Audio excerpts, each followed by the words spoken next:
সহযোগিতা বন্যার্ত মানুষের কাছে পৌঁছে দেওয়া হবে। এনাকেও জন্য একটু আমরা দোয়া করতে পারি যেন আবারও পরবর্তী থেকে এনারা যেন আরও দিতে পারে। এখানে আমরা শুধু একটা প্রতিষ্ঠান না, স্কুল, কলেজ, ভার্সিটি সবাই মিলিয়ে কাজ করছি। অনেকেই দেখা যাচ্ছে যে কোন ইউনিভার্সিটির সাথে যাবে তারা বুঝে পাচ্ছে না, সেক্ষেত্রে আমরা সাধারণ শিক্ষার্থীর হয়ে আমরা এই কাজটা শুরু করেছি।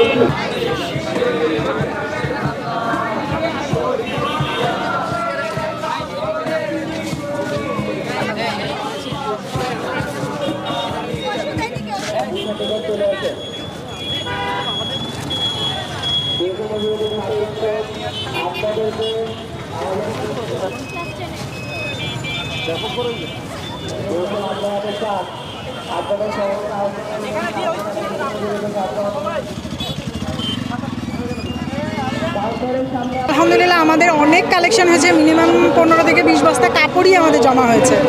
আমরা এটা চেষ্টা করব একেবারে হ্যান্ড টু বাই হ্যান্ড পৌঁছে দেওয়ার। বাংলার সাধারণ ছাত্ররা যেভাবে দেশের পাশে সারা জীবন থাকছে, আজীবন থাকছে, এই বন্যার পরবর্তী যে সিচুয়েশন এবং বর্তমান সিচুয়েশন মোকাবেলা করবে। শত শত হাজার হাজার নৌকা চট্টগ্রাম এবং বিভিন্ন জেলা বিভাগ থেকে সেইখানে পৌঁছে গেছে। আমাদের টিম সেখানে অলরেডি অবস্থান করতেছেন।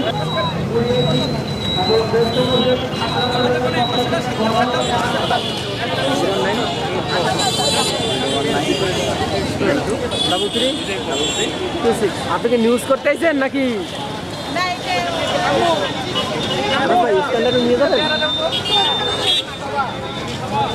এখান থেকে যে ত্রাণগুলো আমরা সংগ্রহ করব, আমরা সশরীরে সেই ত্রাণগুলো আমরা ফেনী কুমিল্লা অঞ্চলে যে আমরা প্রোভাইড করার চেষ্টা করব। এবং আমরা টিমকে 3টি ভাগে ভাগ করেছি। রেস্কিউ টিম, ত্রাণ দেওয়ার একটা টিম, আর একটি টিম মেডিকেল টিম।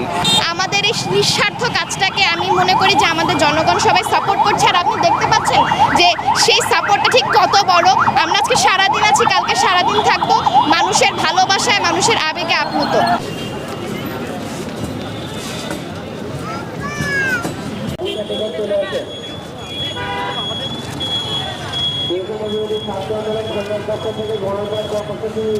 সম্পর্কে অবগত আমরা যার যার জায়গা থেকে সামর্থ্য অনুযায়ী বর্ণাঢ্য মানুষের